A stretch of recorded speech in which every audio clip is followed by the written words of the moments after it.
السلام عليكم ورحمة الله وبركاته، مشاهدينا ومتابعينا الكرام الأعزاء في فيديو جديد.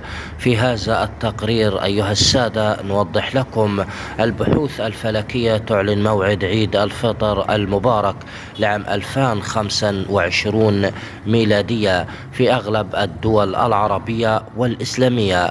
ولكن قبل البدء متابعينا لا تنسوا الصلاة على النبي صلى الله عليه وسلم.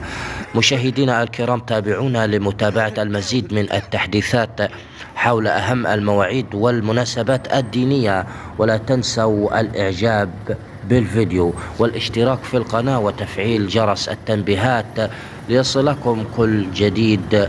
بناء على الحسابات الفلكية والتي أعلنها معمل أبحاث الشمس بالمعهد القومي للبحوث الفلكية والجيوفيزيقية، فمن المتوقع أن يكون أول أيام عيد الفطر المبارك هو يوم الأحد 30 من شهر مارس آذار لعام 2025 في العديد من الدول العربية والإسلامية، حيث أن هلال شهر شوال قد ولد بالفعل قبل غروب الشمس يوم الرؤية، وتكون شروط دخول الشهر فلكيا محققة. أما بالنسبة للدول التي تشترط الرؤية البصرية الصحيحة بالعين المجردة أو بواسطة التلسكوبات أو تقنية التصوير الفلكي CCD كاميرا، فقد أعلن مركز الفلك الدولي أنه لن يتمكن من رؤية الهلال بأي من الطرق السابقة.